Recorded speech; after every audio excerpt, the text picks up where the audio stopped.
ఐబొమ్మ కేసులో రవికి సంబంధించి పలు కీలక విషయాలను పోలీసులు వెల్లడించారు. రవిని 5 రోజుల పాటు పోలీసులు తమ కస్టడీలోకి తీసుకుని విచారించారు. ఈ నేపథ్యంలో cyber crime additional CP Srinivas ఈ కేసుకు సంబంధించి పవర్ పాయింట్ ప్రెజెంటేషన్ రూపంలో పలు కీలక విషయాలు వెల్లడించారు. రవి సినిమాల పేరుతో పాటే బెట్టింగ్ ప్రమోషన్ కూడా చేశారని, గేమింగ్ బెట్టింగ్ యాప్ ద్వారా రవికి డబ్బులు వచ్చేవన్నారు. యాడ్ బుల్ అనే బెట్టింగ్ కంపెనీ రవికి చెందినదేనని, ఈ కంపెనీకి డాలర్ల రూపంలో డబ్బు వచ్చేదని తెలిపారు. రవి సర్వర్లన్నీ నెదర్లాండ్స్లో ఉన్నాయని, రవి టీం ఇంకా కరేబియన్ దీవుల్లోనే ఉందన్నారు. హైదరాబాద్, వైజాగ్లో రవి ఆస్తులను గుర్తించామన్నారు. ఇప్పటిదాకా 3 కోట్లు సీజ్ చేశామని తెలిపారు. రవి సోలో లైన్ జీవిస్తున్నారని, అమెరికాలో ఆయన సోదరి ఉంటుందన్నారు. ఆమెకు కానీ కుటుంబ సభ్యులకు కానీ రవి డబ్బులు పంపించినట్లు ఎక్కడా ఆధారాలు లభించలేదన్నారు.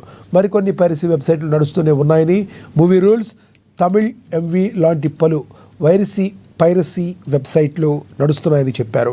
వీటి నుంచి రవి సినిమాలు సేకరించేవాడని తెలిపారు. వాటి క్వాలిటీ సరిగా లేకుంటే క్వాలిటీ పెంచుకునే సాఫ్ట్వేర్ కూడా రవి వద్ద ఉందని తెలిపారు. ఇప్పుడు కేసు కాగానే ఎవరైనా డైరెక్ట్గా కేసు పోర్టల్ ఉంది, NCRP national crime reporting portal దాంట్లో ఉంది. దాంట్లో రిపోర్ట్ చేసిన మొత్తం పిటిషన్స్ 21 పిటిషన్స్ ఉన్నాయి ఇంకా దీంట్లో.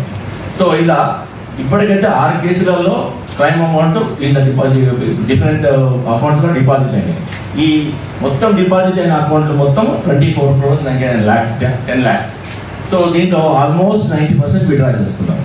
దీంట్లో మనకి different bank accounts passbooks 11, ATM cards 14, cheque books 12, 2 note books, SIM cards 6, Blue డాట్ కొరియర్ కన్సైన్మెంట్ రిసీట్స్ కూడా జాయింట్ ఆపరేషన్ చేస్తుంది. వాళ్ళ త్వరలోనే పట్టుకోవడానికి ప్రయత్నం చేస్తాం. దాంట్లో భాగంగా Srinivas additional DCP east zone task force and claim చేయొచ్చు కాబట్టి మీ అకౌంట్ని ఎవ్వరికి ఇవ్వకూడదు. అకౌంట్ ఓపెన్ చేస్తే డబ్బులు ఇస్తారనేది తప్పు. అది